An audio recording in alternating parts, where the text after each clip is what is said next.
Hey, good morning, Juvy. It's Doug. I'm back in Denver, but I'm actually taking my wife to the airport this morning, so I'll be out of pocket for a couple hours. But I just wanted to share with you a couple of things to get you going for the day. First one, let's just go through what you did around inventory since we've not connected on that one. So I believe you set up additional categories. So here's the categories that you set up. We're coming in here and we have vendors. We now have, going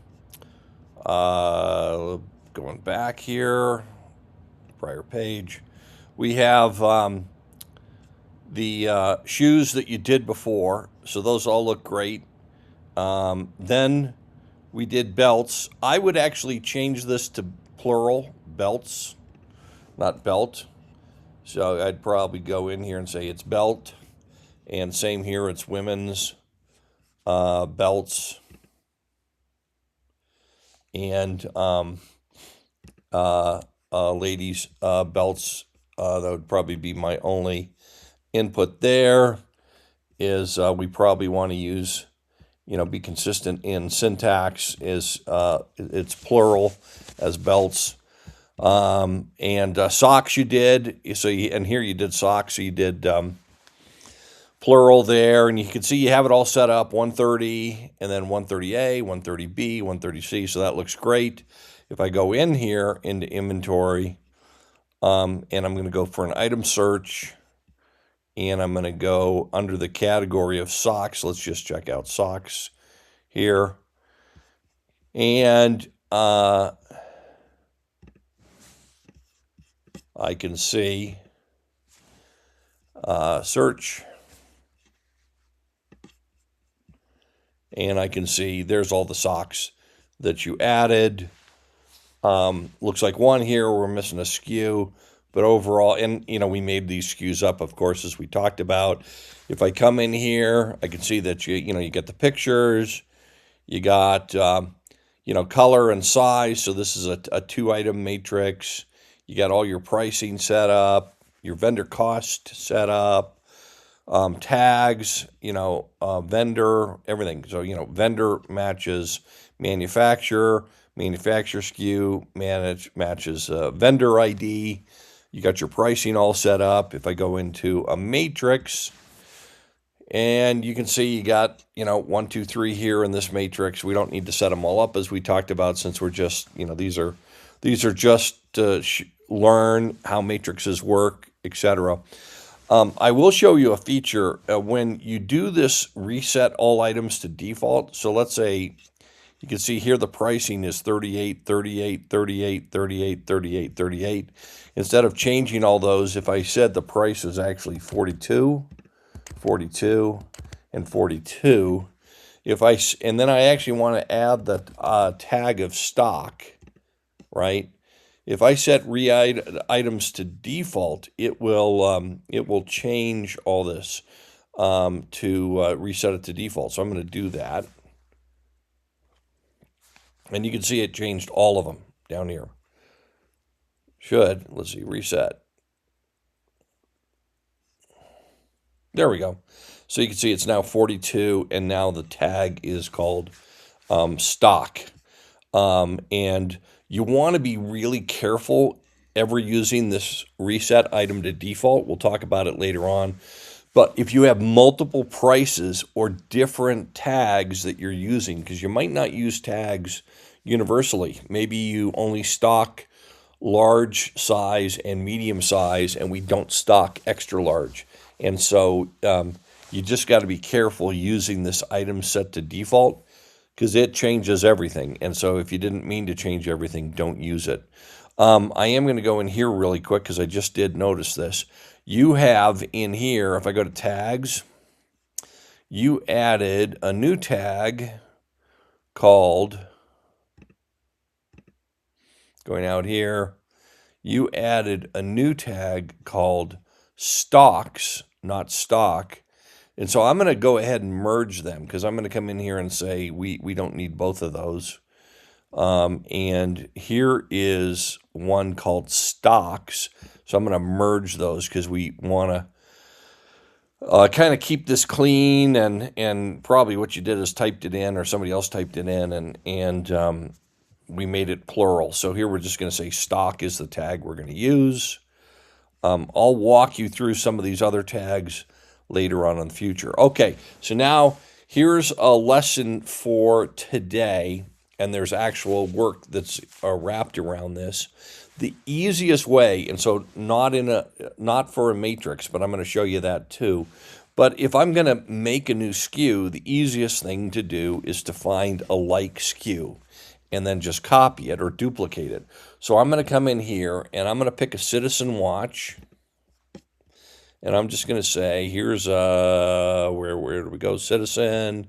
And I'm going to pick the category of men's watches, search. And you can see here's all the Citizen watches we have in there. We have 89 active SKUs. I'm going to go down here to one that I know we have. I think it's called the Tiosa. So yeah, here we go. Here's the Tiosa. So I'm going to copy this SKU. If I go duplicate this SKU, what it does is it's going to duplicate the category it's in, the brand. I believe if there's a tag there, it duplicates that. It will copy the prices over, and it will copy the default cost, the vendor. It will not copy the manufacturer SKU or the vendor ID because those tend to be unique, but we'll copy everything else. And it won't have a picture. It will say copy of up here instead of the description. So I'm going to make a duplicate of this right now, and you can see it's going to create a duplicate. Right, and it says copy of. And in this instance, I'm going to say it's a Seiko, it's a Citizen, small second, black leather. I'm going to change this to gray leather, and a gray leather strap and a black dial. So I'm just changing this around. And then if I save it, you could see everything else is there. I'd have to go find the picture of it, and I would have to go find the manufacturer SKU, which we would copy to vendor ID. I'd want to verify that the pricing didn't change on it. But you can see how easy it is to go ahead and duplicate that. I'm going to archive this now so that because this is not a real part number, so I'm just going to archive this, and it's going to go away. But you can see how easy it is to make a duplicate. You just look up in inventory, you're just going to look up the category, the brand, and or the vendor. Look up something that's close, and then, again, just use this duplicate button, and then you can modify it. It makes things really fast to do that. What we're going to do is I'm going to send you, let me go Citizen here. I'm going to send you this catalog. I think I got it here. Yeah, I'm going to send you this catalog, and I'm going to tell you a bunch of these we actually want to add into Lightspeed because we're going to order these products. So I'll tell you which ones we're adding in, which pages in the separate email. And then what you can do is use this duplicate function and go add them fully in, where you're going to add the manufacturer, you're going to go add the picture. You're probably going to have to go out to the web to find the picture and just verify the pricing and all that kind of stuff. So that's the lesson for this morning. I will show you one more thing that's similar. I'm going to go in here into a matrix, and I'm going to type in, let's see, sock. There's your socks. You did a sock thing or sock bundle here. You actually have the same ability to do a duplicate in a matrix, where it's going to, if I click duplicate here, it's going to create a matrix that's called copy of 3-pack ankle socks.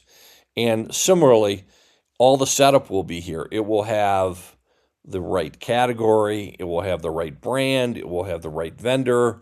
It will inherit the pricing. And then it'll say copy of. And what you'd want to then do is just go change it, because you'd say this is a 3-pack of ankle socks. Maybe the next one's a 6-pack of ankle socks, so it's very similar, but just a different quantity amount. You would then just add that in and make the changes. Maybe it has some different colors. Maybe it's the same. Maybe it has small, medium, large, and extra large. You would just go change it. But using this duplicate button allows you to copy those things over real fast. Okay, so that's what I've got for you this morning. I'm going to shoot you over the email on, let's see. I'm going to shoot you over the email, and you can get going on the citizen SKUs this morning. I'll call you or connect with you later in the day. Thanks. Bye.